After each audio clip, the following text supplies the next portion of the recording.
Mon nom c'est Emmanuel Mouhawalimana. Je suis le président de la diaspora rwandaise de Montréal. Je suis ici depuis 23 ans. Je suis aussi enseignant chargé de cours à l'UQAM. On s'interrogeait sur les raisons qui poussent, dans le passé et encore aujourd'hui, qui poussent les Rwandais à venir immigrer au Canada. Il y a plusieurs raisons, mais les principales, c'est d'abord dans le temps, l'insécurité. Évidemment, aujourd'hui, le Rwanda, les choses ont changé. C'est un pays stable, plus sécurisé, plus prospère économiquement, avec une bonne vision, un bon leadership. Les Rwandais qui sont au Rwanda n'ont plus besoin de fuir le pays à cause de l'insécurité. Mais il y en a qui viennent quand même aussi pour étudier. Quand ils viennent étudier, ils peuvent décider d'y rester. L'autre raison, c'est les gens qui viennent par aventure aussi. Parce qu'on a déjà toujours dit que le Canada, c'est un paradis terrestre. Un pays où on te dit, dans les cours de récréation, les élèves, au lieu de boire de l'eau, ils vont dans des robinets où c'est le lait qui coule. On voit que c'est très, très attirant. Et puis, quand on parle du Canada, les gens sont habitués à aller en Europe. Quand tu vas en Europe, on dirait qu'il n'y a pas vraiment de challenge, c'est pas extraordinaire. Et quand tu vas aux États-Unis et encore au Canada, c'est comme le saumon. Il y en a qui viennent par aventure. Il y en a aussi qui viennent parce qu'ils sont en amour avec un Québécois, un Canadien, ainsi de suite. Peut-être tu arrives dans un pays qui te donne la nationalité, un pays qui te donne le lait est abondant, ça c'est sûr. Tout le monde a un frigo. Tu n'as pas de travail, on te donne un chèque de survie. C'est quand même, à ce côté-là, c'est un paradis. Mais quand tu grattes, c'est loin d'être un paradis. Lorsqu'ils arrivent ici, est-ce que ça arrive qu'ils rencontrent des difficultés par rapport à l'immigration, par rapport à leur statut de réfugié parfois? Mais, comme je te l'ai dit, il y en a qui arrivent comme immigrants reçus, comme c'était mon cas. Il y en a qui arrivent comme réfugiés, ils se déclarent comme réfugiés. Le temps qu'ils passent à travers tout ce processus, c'est long, c'est douloureux, des fois c'est compliqué. Des fois, il y a des problèmes, ils ne peuvent même pas être acceptés, ils sont renvoyés.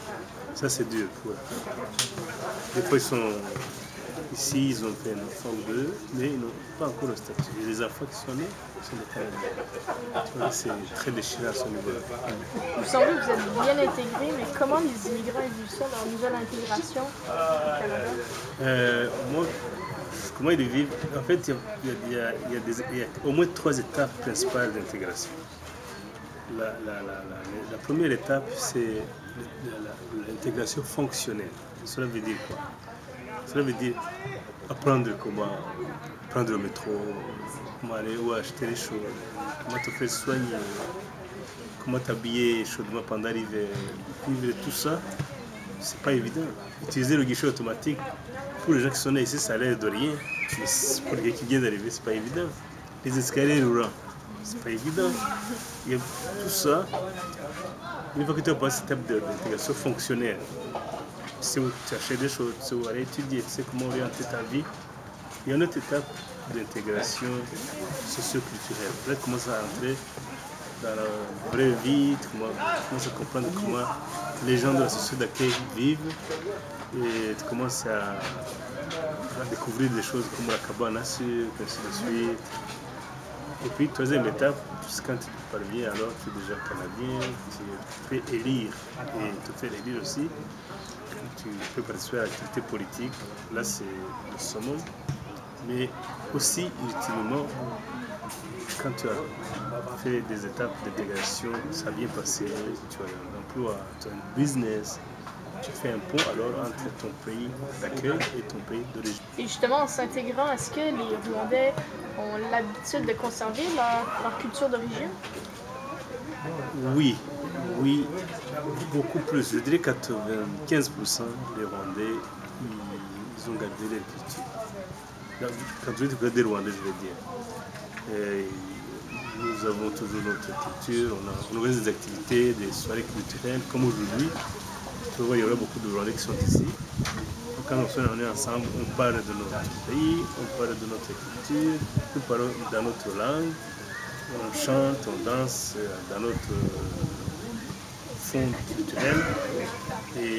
Mais malheureusement, il y a des fois des enfants qui ne suivent pas vraiment assez. Ça fait très mal et on est en train de travailler pour corriger cette lacune pour que nos enfants puissent parler notre langue comme nous, Dieu. Et comment les Québécois touchent perçoivent ça, cette manière que vous avez de conserver votre culture? Les Québécois, ils sont respectueux. Bien sûr, quand on dit conserver notre culture, nous nous intégrons très bien dans notre culture québécoise aussi. Parce qu'une culture n'est pas statique. Hein. La culture n'est pas stable. La culture évolue. Moi, je suis ici depuis 23 ans.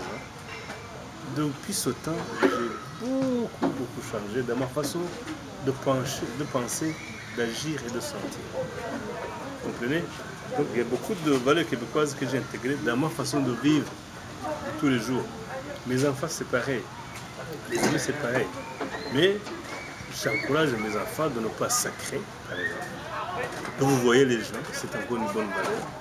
De bien s'habiller, de vraiment donner la valeur ajoutée à leur croissance personnelle pour qu'ils soient utiles à un pays qui les a accueillis. Est-ce que les Rwandais ont l'habitude de se regrouper, de vivre tous ensemble? Est-ce qu'ils vont plutôt se mêler dans différents quartiers qui sont considérés comme étant plus québécois? Non, les Rwandais, ils vivent un peu partout. Ils ne vivent pas dans les ghettos.